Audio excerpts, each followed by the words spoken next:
Bertemu kembali teman Hard Talk dalam edisi kali ini, edisi hasil riset diseminasi Direktorat Riset dan Pengabdian kepada Masyarakat DRPM Universitas Padjadjaran.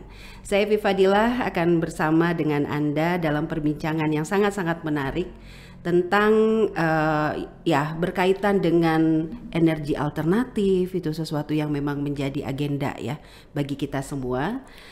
Bagaimana kemudian energi yang kita dapatkan dari fosil itu ternyata memang ketersediaannya ya semakin hari semakin berkurang ya, dan kita harus berpikir bagaimana kemudian mencari alternatif. Di antaranya adalah bagaimana kemudian sumber daya hayati gitu ya bisa kita manfaatkan. Baik, alhamdulillah di studio hari ini saya sudah ditemani oleh peneliti biomasa ya Bu ya, dan biorefinery. Oke, ada Ibu Dr. Efri Mardawati STMT ya. Beliau sudah hadir di studio. Apa kabar Bu? Alhamdulillah baik. Aduh, walaupun di luar sana panas ya, tapi Ibu kelihatan segar terus. Semangat terus. Silakan Ibu memperkenalkan diri kepada teman-teman Hard Talk kita. Baik, terima kasih Bu Evi. Assalamualaikum warahmatullahi wabarakatuh. Bapak Ibu dan teman-teman sekalian, perkenalkan saya Efri Mardawati dari Program Studi Teknologi Industri Pertanian FTIP Unpad. FTIP Unpad ya. Kadang-kadang ada yang suka masih salah-salah tuh Bu ya, kepanjangan FTIP, Fakultas Teknologi Industri Pertanian. Industri Pertanian. Karena kadang ada yang dengan pangan.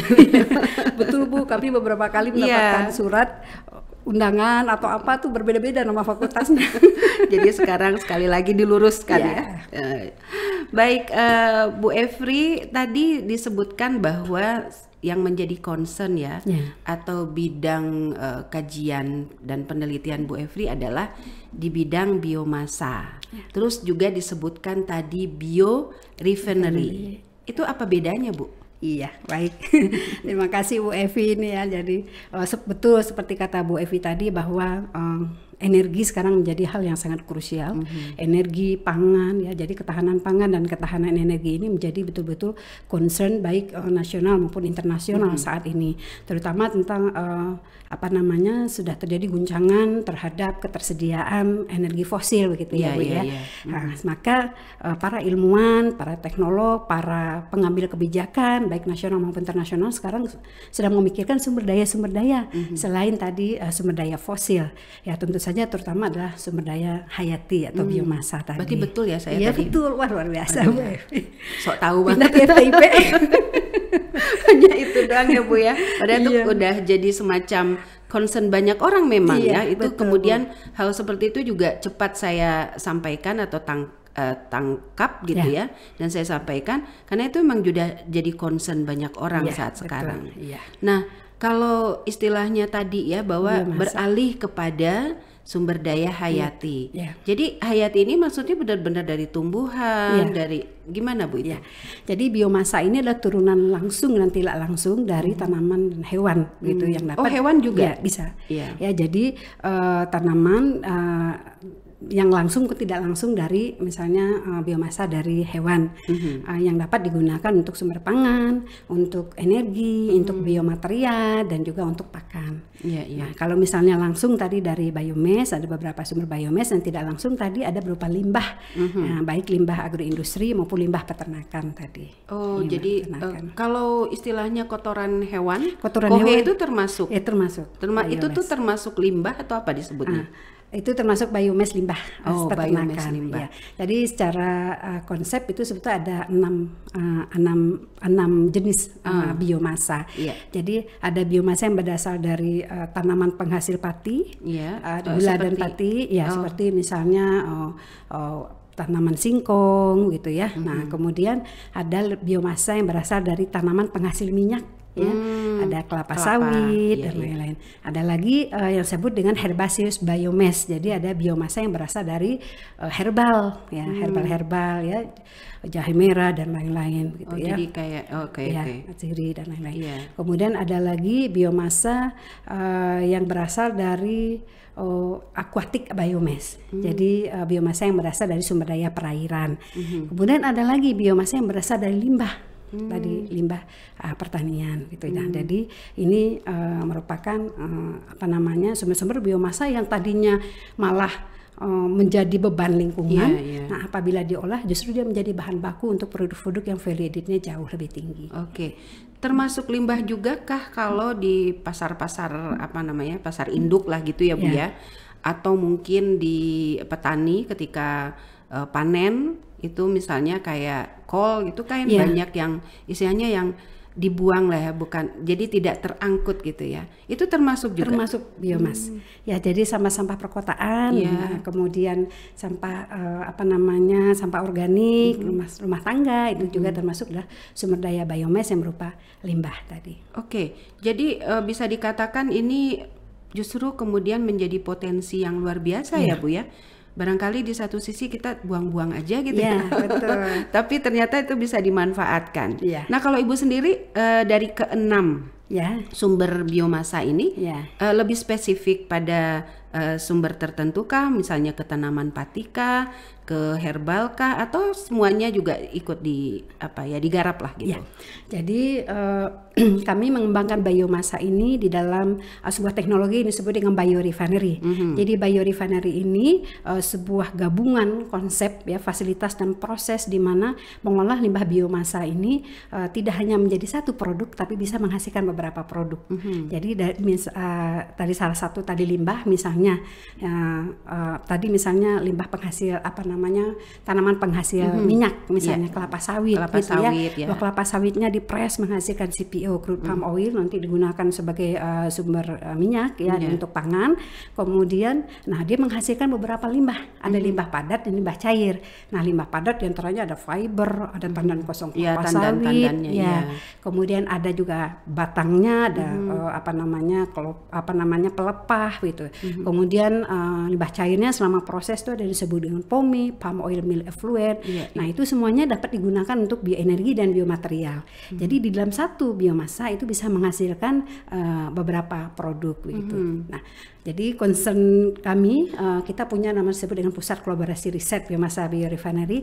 Concernnya bagaimana mengolah biomasa ini untuk menghasilkan tidak hanya satu produk, tetapi semua fraksi yang ada diolah untuk menghasilkan semua produk produk hilirnya. Nah, kalau concern saya sendiri sebetulnya banyaknya ke arah agroindustrial residues, biomass berupa limbah-limbah pertanian, limbah agroindustri. Ya, seperti tadi tandan kosong kelapa sawit, limbah dari produksi kelapa sawit, tongkol jagung, limbah dari pengolahan jagung untuk pangan, kemudian tongkolnya, batangnya, nah, itu adalah biomasa. Kemudian seperti nanas, kita bekerja sama misalnya dengan beberapa industri, ada GGP ya menghasilkan nanasnya, kemudian mereka panen batangnya, kemudian bonggolnya itu menjadi limbah biomasa yang bisa kami olah untuk produk pangan lagi, untuk produk bioenergi dan produk biomaterial. Yang spesifik apa Bu yang membuat Ibu kemudian lebih tertarik atau di sana, apakah memang karena potensinya itu sedemikian banyak di kita atau seperti apa? Ya, baik Ibu. Jadi kalau kita lihat bagaimana urgensi di biomasa ini Bu, jadi ada dua titik pandang. Yang pertama adalah ketersediaan gitu ya. Kami sudah dengan beberapa mahasiswa kami mengeksplor potensi dari biomasa kita ya. Jadi ada 10 biomasa, kemudian kita eksplor mulai dari ketersediaannya, kemudian pusat-pusatnya ada di mana ya, kemudian bahan-bahan itu komponennya berapa banyak ya, bahan-bahan apa saja, fraksi apa saja yang pada biomasa tersebut dan jumlahnya itu berapa banyak. Kemudian ini potensi jumlah-jumlah yang banyak ini potensi sekali untuk bisa diolah. Sementara di sisi lain kita banyak sekali bahan-bahan seperti bahan chemical, kemudian beberapa produk tambahan, bahan-bahan tambahan di dalam industri pangan, farmasi, chemical yang kita tuh banyak impor bahan tambahannya. Padahal bahan-bahan ini bisa diolah dari biomasa tadi. Jadi ada ketersediaan bahan baku yang kita punya melimpah, dan ada permintaan dari industri yang saat ini kita masih banyak impor. Dan kalau kita bisa produksi ini, maka ini akan ketemu gitu permintaan dan konsumsinya. Nah, kalau saya sendiri banyaknya ke arah misalnya begini, tandan kosong kelapa sawit gitu ya. Tandan kosong kelapa sawit ini kita tahu bahwa 30% dari pengolahan CPO ini 30%-nya itu udah tandan kosong kelapa sawit limbahnya ya. Jadi kalau misalnya per tahun itu misalnya berapa juta ton, maka 30% itu adalah tandan kosong kelapa sawitnya. Nah, setelah kami pernah pelajari, tandan kosong kelapa sawit ini mengandung beberapa fraksi. Di antaranya ada fraksi selulosa, itu fraksi yang pertama, dan itu adalah fraksi utama dalam sebuah biomasa atau biomass. Kemudian fraksi keduanya, nah kalau di tandan kosong kelapa sawit ini sekitar 40-50% itu selulosanya. Kemudian hemiselulosa, serat ya? Ya, seratnya ya. Jadi karbohidrat struktur, bentuk struktur. Dan ini kalau dihidrolisis si selulosa ini akan menghasilkan glukosa. Kalau glukosa ini kemudian bisa difermentasi menjadi etanol. Nah, bioetanol ini adalah pengganti bensin untuk bioenergi. Kemudian fraksi hemiselulosa yang kedua, jadi untuk mengambil selulosa ini dibuang dulu tuh si hemiselulosanya karena dia fraksi yang paling mudah terlarut. Ini sekitar 20-30% fraksi kedua. Nah, ini kalau dihidrolisis dia bisa menghasilkan beberapa, ada C5, ada C6, terutama C5 silosa. Nah, ini dapat difermentasi menjadi silitol. Silitol ini gula rendah kalori. Wah, jadi untuk orang saya taunya silitol tuh kayak buat permen ya, betul. Jadi kawan Hatok, mungkin Anda melihat saya tuh mendengarkan dengan sesama, sekaligus juga saya kagum ya betapa istilahnya ya Ibu begitu concern ya, kelihatan sekali minatnya dan bahagianya gitu ya menceritakan, sambil juga saya melihat wow, apa ya namanya turunan-turunannya itu ya, apa istilah betul. Ibu tadi fraksi ya. Fraksi ya. Jadi turunan-turunan itu sedemikian banyak, dan mungkin bahkan ada lagi yang ya masih tersimpan yang belum kita temukan begitu ya Bu ya. Untuk mengolah tadi selulosa itu baru dari satu sumber saja ya, tandan kosong kelapa sawit. Wah. Jadi dari satu tandan kosong kelapa sawit kita bisa menghasilkan silitol, bisa menghasilkan silitol untuk pangan, etanol untuk bioenergi, kemudian lignin juga senyawa-senyawa yang bisa kita ini untuk tambah senyawa-senyawa bioaktif gitu. Jadi itu istilahnya itu baru dari satu sumber ya. Yang tadi Ibu sebutkan ada 6 ya. Dan memang Ibu lebih banyak menggarap gitu ya di bagian ini. Dan ternyata turunannya tuh sangat banyak sekali gitu ya. Tapi memang di satu sisi kita melihat bahwa tandan kosong kelapa sawit itu juga melimpah ya di Indonesia. Iya, betul. Itu betul. Ibu hanya di Jawa Barat kah atau mungkin sampai ke Sumatera, ke Kalimantan gitu untuk tadi ya mengenai tandan kelapa sawit ini. Iya. Nah, kita juga sudah melakukan eksplorasi begitu Bu. Di potensi-potensinya di mana begitu ya. Kalau kelapa sawit tadinya saya juga tidak menyangka begitu di Jawa Barat tuh ada kelapa sawit. Karena selama saya penelitian waktu dulu sekolah gitu ya, S1 S2 S3 itu mikirnya saya ngambilnya kelapa sawit itu dari Sumatera Barat, Sumatera Utara ya, Kalimantan, Papua itu banyak gitu ya. Pas sekarang kita ada ada pusat kolaborasi riset ini, jadi banyak kolaborasi dan kita ternyata ketemu beberapa perusahaan-perusahaan yang ada di Jawa Barat yang menghasilkan. Jadi kebun kelapa sawit. Iya, kebun kelapa sawit dan pabrik pengolahannya. Nah, di antaranya ada kalau yang swasta ada PT Condong Garut di Garut Selatan. Ya. Kemudian ada PTPN 8 ya, di Cikasungka Kabupaten Bogor. Nah, kita juga ada udah pernah ke sana. Purwakarta juga ada ya kalau nggak salah. Dari Cagak Sumedang itu masuk. Maksudnya Banten ya, Serang Banten juga ada. Ada juga. Ya, Subang juga ada. Ya, Subang itu berarti. Subang ada pabrik tanamannya saya lihat itu. Kebun kelapa sawit ya. Kelapa sawit. Oke. Nah, terus bagaimana dengan sumber-sumber yang lain, kan artinya ini potensinya luar biasa ya. Iya, betul. Ini Bu baru cerita dari penghasil minyak saja ya, tanaman penghasil minyak. Belum tanaman pati, belum tanaman herbal, belum akuatik tadi yang Ibu sebutkan, lalu belum limbah gitu. Nah, kalau kita lihat kemarin kami juga yang kemarin ekspor seperti limbah nanas, bubur nanas. Jadi kita tahu seperti Subang itu kan ya potensi nanas lokal luar biasa. Kemudian ada juga perusahaan besar di Lampung ya, GGP itu mengolah mengolah nanas kaleng dan mereka punya perkebunan yang luar biasa ya, karena GGP dengan fakultas kami itu ada kerjasama. Kami sudah beberapa kali untuk pergi ke sana untuk menjalin kerjasama gitu ya. Jadi bonggolnya mereka produksi enzim bromelin. Jadi dengan mereka mengolah limbah kaleng ini, kemudian mereka punya tanamannya yang luar biasa dan banyak juga kebutuhan selama proses produksi mereka. Di GGP itu sudah diterapkan biocircular economy, jadi tidak ada limbah yang tersisa di situ. Ya, seperti misalnya nanas ngambil, kemudian bonggolnya mereka ekstrak untuk ambil enzim bromelin. Nah, pada saat enzim bromelin setelah proses ekstraksi ada ampasnya lagi. Nah, ampasnya ini yang banyak juga didiskusikan dengan kita untuk produksi. Ada teman kita dari teknologi pangan membuatnya menjadi maltodextrin dan lain-lain. Kemudian kemarin kita kulit nanas begitu ya, kita buat menjadi CNC, nanokristalin selulus, yang nanti akan digunakan bisa untuk cangkang kapsul, untuk tablet dan lain-lain. Kemudian seperti sorghum, Bu. Sorghum sekarang kan itu tanaman pati maksudnya? Iya, pati. Nah, jadi sekarang itu kan banyak suruh makan selain beras gitu ya. Nah, termasuk ada biji sorghum. Nah, biji sorghum ini, termasuk Jawa Barat kami ada kerjasama dengan di Ardiasari begitu dengan wanita tani sorghum. Nah, mereka menanam sorghum. Kemudian kemarin di Majalengka. Nah, biji sorghumnya diolah, disosok menjadi beras, dikecilkan ukuran menjadi tepung, diekstrak menjadi pati, kemudian diolah menjadi berbagai produk pangan. Nah, batang sorghumnya ini juga menjadi limbah biomasa. Nah, ini juga kita lakukan konsep biorefinery, kita ekstrak batangnya itu ada keluar niranya yang menjadi gula, ya kemudian bisa difermentasi juga menjadi etanol. Kemudian itu disebut bioetanol generasi 1 karena langsung dari gula. Kemudian ampasnya tadi itu langsung kita olah juga karena sumber selulosa. Tadi selulosa bisa dihidrolisis menjadi glukosa. Di glukosa ini fermentasi lagi jadi bioetanol gitu. Ya kebayang ya, yang lain kalau Ibu jelaskan panjang gitu mata rantainya dan ternyata kayak yang nggak ada yang bisa dibuang lagi ya. Semua bisa dimanfaatkan ya kalau ada ilmunya ya Bu ya.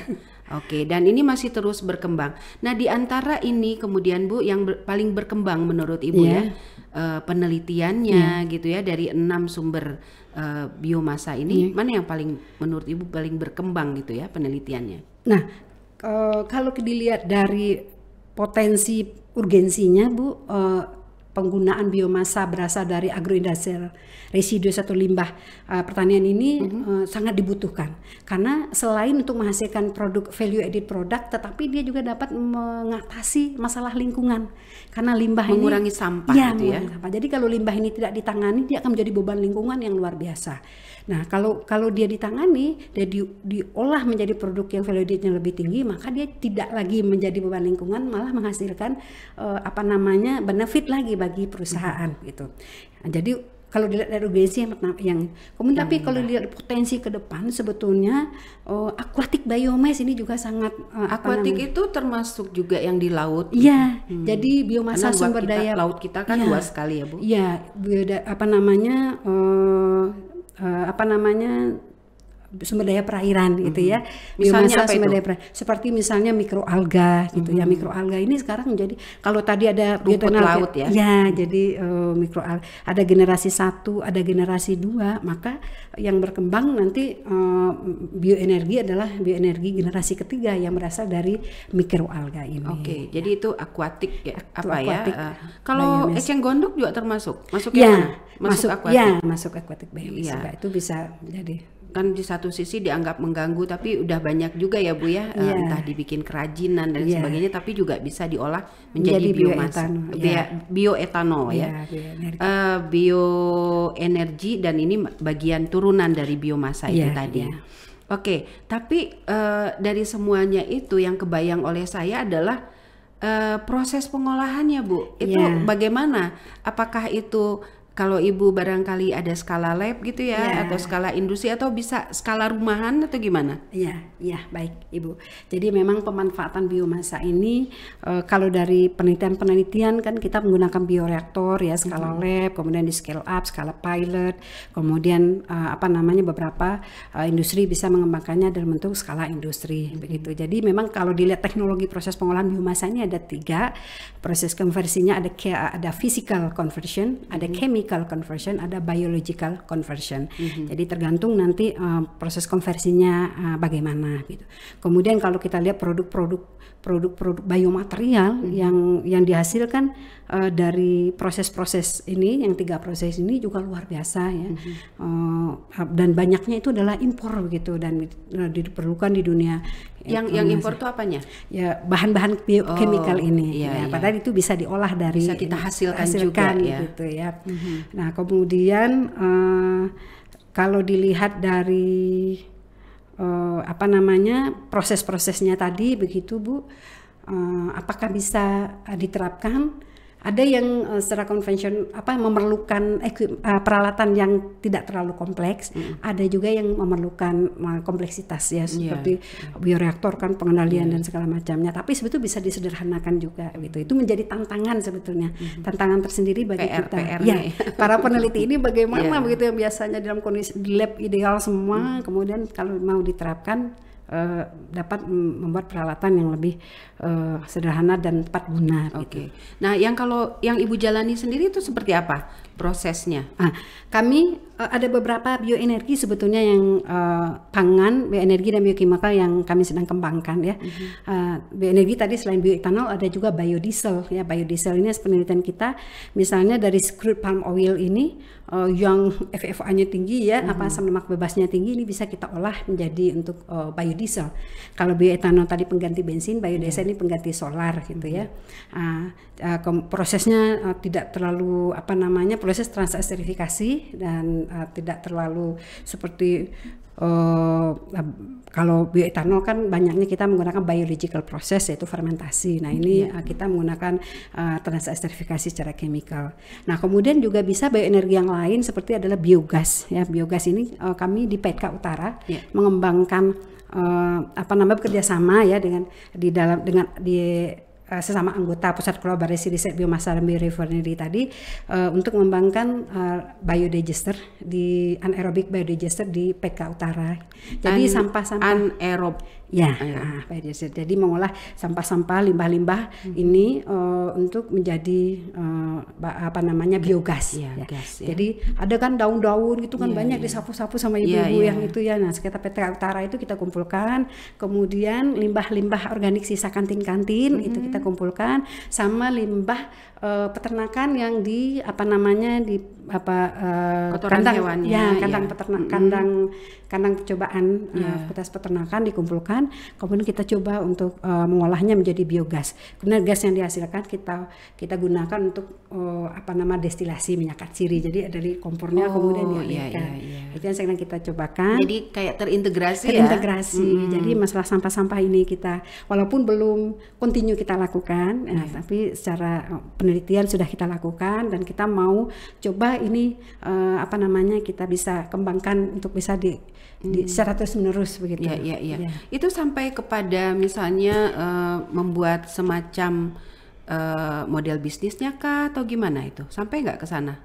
Kalau untuk dari pengembangan penelitian Ibu sendiri? Ya, kalau yang untuk bioenergi ini kita sudah coba hitung-hitung gitu ya Bu ya, tentang misalnya tadi dari tanaman kosong kelapa sawit atau dari beberapa biomasa ini kita produksi xilitol, etanol dan enzim. Enzim ini juga digunakan lagi nanti dalam proses pengolahan xilitol dan etanol ini. Jadi memang sirkular gitu ya. Nah, kita coba buat. Kemarin kita sudah coba juga rakit bioreaktor yang skala agak besar gitu. Sudah kita coba hitung-hitung gitu untuk hilirisasinya. Kemarin kalau untuk yang biodiesel, sebetulnya ada rekan kita dari kimia juga, kemudian kita dapat satrep bersama-sama, dan itu nanti akan dikembangkan biodiesel nanti skala yang agak besar, skala besar. biodiesel nanti di Unpad. Oke. Ibu Nova nanti bersama kami di FTIP. Jadi istilahnya bisa dipasarkan juga ya. Iya, betul. Dan biogas tadi langsung kita coba dipakai ya. gitu. Dipakai dan kemudian juga terintegrasi dengan proses penelitian itu sendiri. Betul. Iya, tadi Ibu mengatakan bahwa istilahnya ini banyak pihak ya yang berkolaborasi ya Bu ya. Betul, dari kimia juga, kemudian kalau tidak salah ini juga ada kerjasama dengan BRIN ya. Iya, betul. Jadi Pusat Kolaborasi Riset Biomasa dan Biorefinery kerjasama Unpad dengan BRIN. Iya, itu. Jadi BRIN itu membuat semacam skema grand reset pada tahun 2022 yang pertama itu.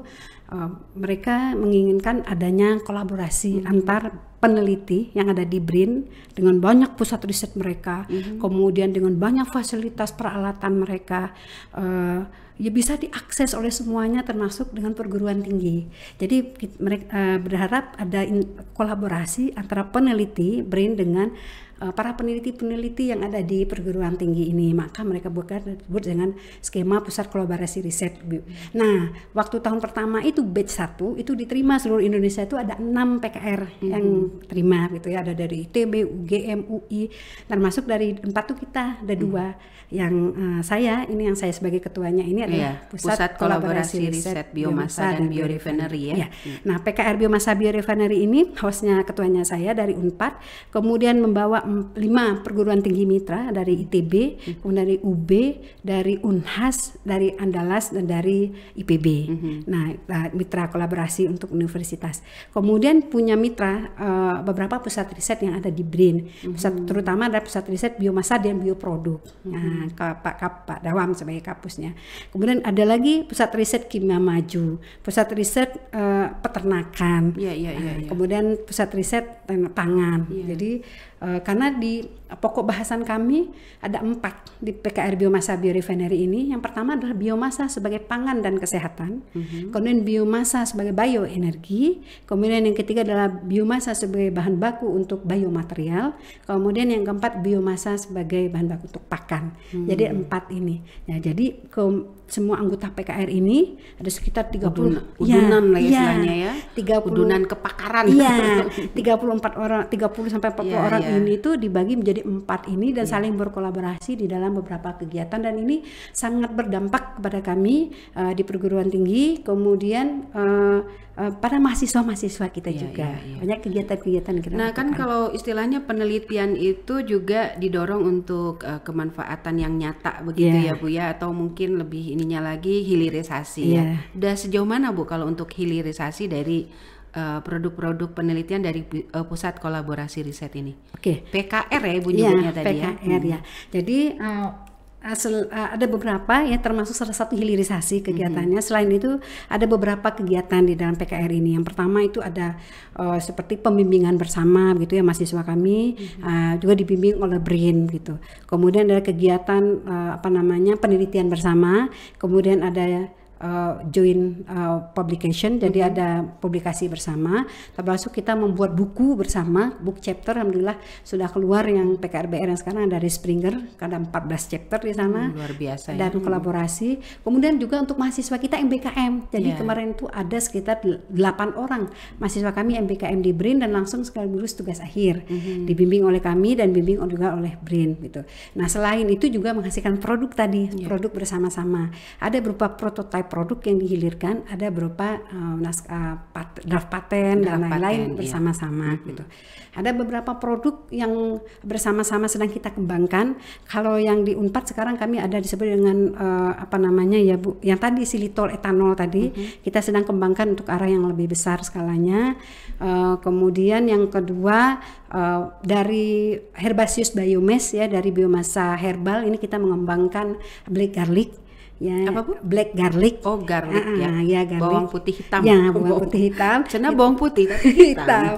Nah, itu kita sudah kembangkan dan ada di PETKA Utara. Ya, untuk pengobatan ya, Bu. Ya, apa pabriknya, dan itu kita kembangkan juga ekstraknya, black garlic madu, black garlic kupas, black garlic seduh, dan black garlic sachet itu kita kembangkan juga. Kemudian ada berupa biomaterial seperti CNC, ya, kemudian bakterial selulus ya, kita kerjasama dengan biomasa dan bioproduk, dan itu sudah dipatenkan, kita kita kembangkan jadi prototipe yang akan dihilirkan. Aduh, luar biasa ya. Teman Hartok tuh mengikutinya juga sambil wow gitu ya. Karena kelihatan sekali betapa kemudian penelitian ini sangat dinamis ya. Belum lagi ketika objeknya juga sangat beragam, kemudian untuk pengembangannya juga potensinya sangat luar biasa ya Bu ya. Lalu kemudian banyak pihak yang juga terlibat dengan berbagai macam latar belakang kepakaran.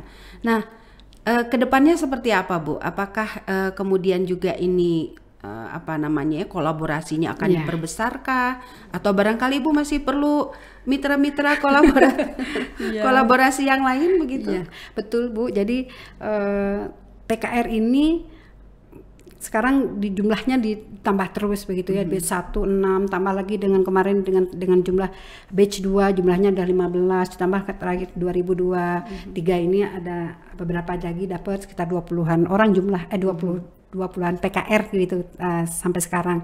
Nah, waktu pertemuan PKR di Semarang kemarin direktur risetnya menyatakan bahwa kolaborasi antara PKR juga harus ditingkatkan, karena ada beberapa PKR ini sebetulnya keunikannya dia harus spesifik. Jadi nggak boleh PKR itu bersifat umum. Jadi ada misalnya PKM tentang Bu Emma misalnya, material kelautan misalnya, Prof Muhtaridi tentang radionostik gitu. Jadi ada yang tentang khusus-khusus begitu, biodevice dan lain-lain. Jadi memang dia harus keilmuan spesifik, menggabungkan berbagai universitas dan pusat riset yang ada di BRAIN. Nah, untuk tahun selanjutnya ini kami memang diminta juga untuk mengembangkan kolaborasi internasional, Bu. Jadi di tahun 2024 kemarin ini kan 5-7 tahun begitu ya untuk pembuatan PPKR ini. Nah, kita diminta untuk mengembangkan kolaborasi internasional, dan kami juga sangat menyambut baik itu, karena biomasa dan biorefinery ini tidak hanya menjadi concern kita di sini, tetapi concern dunia internasional ya, terkait dengan lingkungan, terkait dengan bioenergi, terkait dengan biosirkular ekonomi. Dan itu sekarang semua orang bicara tentang itu gitu ya. Jadi kami sangat menyambut baik untuk kolaborasi internasional, dan juga sejalan dengan ininya Unpad gitu ya Pak ya, mendunia dan berdampak. Jadi kan internasionalisasi gitu. Iya, kalau sekiranya itu mencari mitra kolaborasi ke luar negeri, kalau di dalam negeri udah tidak ini lagi atau masih dicari juga? Kami membuka, jadi kebetulan kalau di saya sendiri begitu ya, kita ada forum komunikasi program studi industri pertanian Indonesia, kebetulan saya juga ketuanya. Nah, kami sering membuka itu juga kolaborasi, dan sudah banyak yang karena di kajian teknologi industri pertanian, biomasa dan biorefinery ini menjadi salah satu kajian kunci juga gitu. Jadi banyak dosen-dosen dan mahasiswa yang punya minat yang sama. Jadi khusus di teknologi industri pertanian kami sedang mengembangkan kerjasama ini dengan lebih banyak universitas lagi gitu. Dan juga tadi terlihat sekali bagaimana dia bisa menjadi sebuah solusi ya bagi banyak masalah juga gitu ya. Nah, kalau istilahnya membuka kolaborasi dengan mitra dari luar negeri, kalau menurut Ibu dari berbagai negara gitu ya, atau mungkin pusat studi di luar negeri sana, negara-negara mana saja atau universitas mana saja yang istilahnya bisa terdepan ya dalam hal ini? Ya, baik. Yang pertama itu yang paling antusias tentang biomasa ini saya lihat Jepang, ya.